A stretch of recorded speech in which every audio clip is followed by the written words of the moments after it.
For the 18th Sunday in Ordinary Time, the first reading is from the book of Exodus. The whole Israelite community grumbled against Moses and Aaron.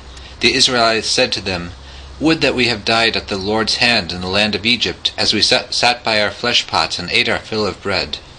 But you had to lead us into this desert, to make the whole community die of famine." Then the Lord said to Moses, "I will now rain down bread from heaven for you. Each day the people are to go out and gather their daily portion. Thus will I test them, to see whether they follow my instructions or not. I have heard the grumbling of the Israelites. Tell them, in the evening twilight you shall eat flesh, and in the morning you shall have your fill of bread, so that you may know that I, the Lord, am your God." In the evening quail came up and covered the camp. In the morning a dew lay all around the camp, and when the dew evaporated, there on the surface of the desert were fine flakes like hoarfrost on the ground. On seeing it, the Israelites asked one another, "What is this?" For they did not know what it was. But Moses told them, "This is the bread that the Lord has given you to eat." The second reading is from the letter to the Ephesians. Brothers and sisters, I declare and testify in the Lord that you must no longer live as the Gentiles do, in the futility of their minds. That is not how you learned Christ, assuming that you have heard of him and were taught in him, as truth is in Jesus, that you should put away the old self of your former way of life, corrupted through deceitful desires, and be renewed in the spirit of your minds, and put on the new self, created in God's way in righteousness and holiness of truth. The Lord be with you. A reading from the Holy Gospel according to John. Let us be attentive to the wisdom of Jesus Christ. When the crowd saw that neither Jesus nor his disciples were there, they themselves got into boats and came to Capernaum looking for him. And when they found him across the sea, they said to him, "Rabbi, when did you get here?" Jesus answered them and said, "Amen, I say to you, you are looking for me not because you saw signs, but because you ate the loaves and were filled. Do not work for food that perishes, but for the food that endures for eternal life, which the Son of Man will give you. For on him the Father, God, has set his seal." So they said to him, "What can we do to accomplish the works of God?" Jesus answered and said to them, "This is the work of God, that you believe in the one he sent." So they said to him, "What sign can you do that we may see and believe in you? What can you do?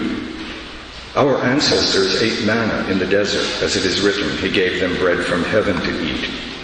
So Jesus said to them, "Amen, amen, I say to you, it was not Moses who gave the bread from heaven.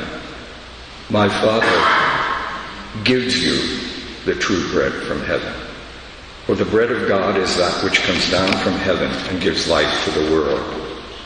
So they said to him, "Sir, give us this bread always."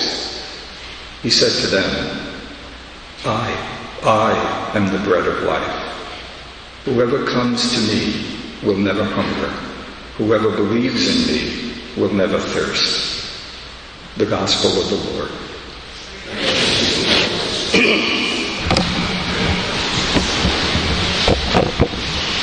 I just remind you that for these several weeks, beginning last week, I think, last week, the readings are all going to be from the 6th chapter of John.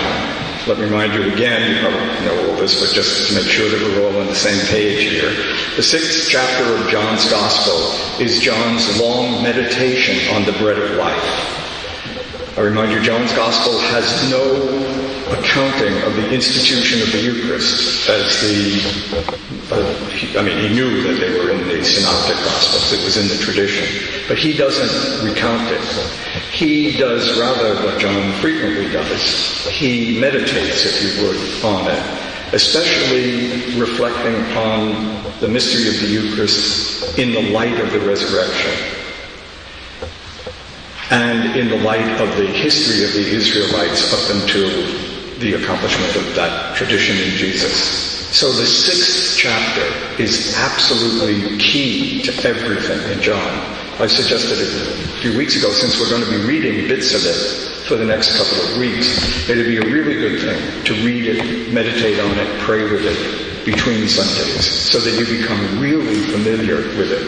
Because like all of John's Gospel, it's the Gospel and right. It's enormously dense and difficult. I mean, you probably should do it, as I do, with commentaries, which help you to get into it. But if they're not accessible to you, at least reading it and praying with it will make you be living in this rhythm with the church throughout the world as we're doing that. Also, because this 6th chapter has to do really with a kind of meditation on the Eucharist, we're going to be talking both about the scripture passage, but also about the business of celebrating the Eucharist. And we've been doing that in and out, so just so you know that's going on. The other and last sort of preparation here is that the key characteristic in John's Gospel, repeated over and over again and in many different ways, is that there are many levels to everything that happens. And many people, either for something Jesus says or that something happens, think about it on one level. That's even right in the Gospel here today. We'll get to that in a minute. He talks about bread, and they say, great, give us bread, because then they're thinking about bread on a certain level. He's actually thinking on another level. There are more than just two, even. And it's very important, this business of thinking in these levels with John's Gospel. It's not just that you leave one and go to the other. It's that you see them all together. That's the point. I mean, for this, why is in any reason talking about Jesus as bread, why is that a key to something? Well, we're going to come back to that in a minute. But as I was preparing this, I thought, this isn't just peculiar to John's Gospel. This is actually probably the pattern of any Christian spiritual life, any life of faith. And that is that you see, you live in, you recognize many levels of things. But you see them all together. You see them through one another.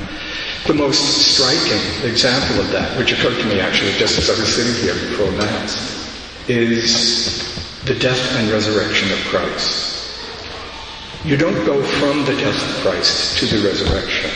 If you're going to contemplate, recognize, understand, penetrate, move into the mystery of the resurrection, you have to see the crucified Christ and the risen Christ.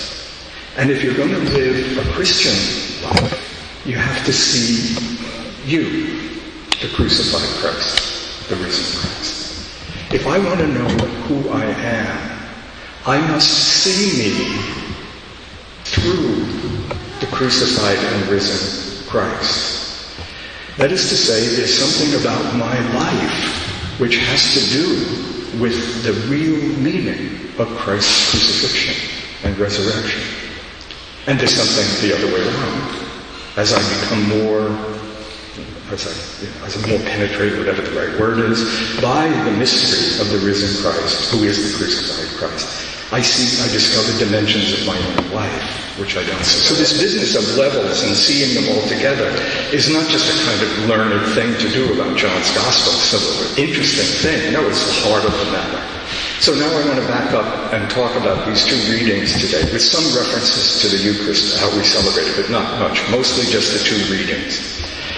And a really good key to it is that first reading, and that's why it's there. The reading of the Israelites out in the desert, and they're discouraged about Moses.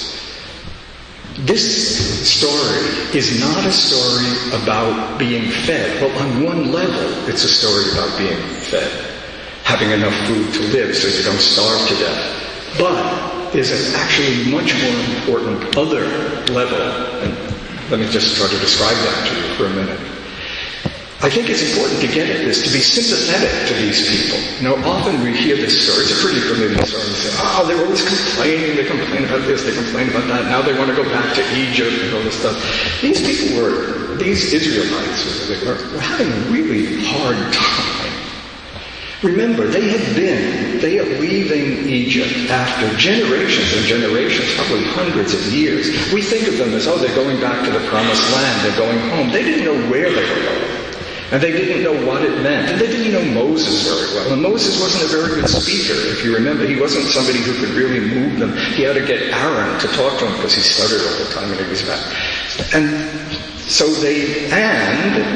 all of that stuff that happened before they left Egypt, all of the plagues, all of the suffering, they suffered all of that.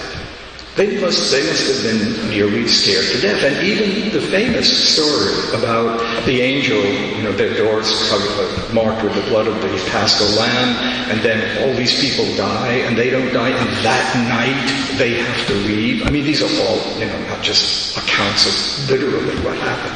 But this is what they lived through. They were literally running for their life. And the key to me in this is they had to trust Moses. And they're out there in the desert. They're actually moving this way and that way in the desert. It doesn't look like. They're beginning to say, why should we trust you? Why should we risk our lives? We should go back, or we were better off back there. At least we knew what the world was. Why should we trust you? And the answer that comes is the bread from heaven. Both the quail and the manna are actually kind of normal occurrences, though not always at specific times in that particular part of the world. But it wasn't just that they were hungry and physically got food. It was that he could give them the bread of life, meant that he knew what he was doing. He was right. They needed to trust and learn his mind. Remember, I've said this a lot, he was the one who saw God. He was the only one in the whole Hebrew literature who saw God face to face, and therefore knew who God was already, and knew what human life was about. So the bread of life is not physical food. It is, on one level. It's wisdom. You can trust your life to him. You can take this risk. We can move together into this unknown world. So the bread of life has to do both with a particular kind of hunger, obviously, physical hunger, but also this deep human hunger. I don't have to spell this all out for us, right? It's pretty obvious. Am I really living that? Do I know the meaning of my life? Do I know where my life is going? Do I know what this is about? Whom do I trust to find out? Where is for me, for us, the bread of life? So then you switch to this John's 6th chapter. Okay. This is just before this, in the Gospel, there has been the multiplication of the loaves, okay, which we read 2 weeks ago, last week. Okay. Remember, a bread which is... Well, I guess the one thing I want to comment on that, this is at the very end of that story in John's Gospel, Jesus says, okay, now collect everything that's left over. I mentioned this last week, but it's important as a contrast. The manna disappeared every day.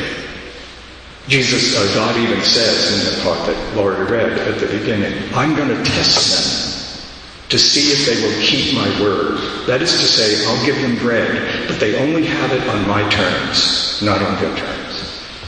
If you try to keep it, it rots. If you try to take too much, you don't have that much. That's the story of the manna. So it disappears every day. It'll be there every day, but you only get it because you trust God, not because you're sure of it yourself.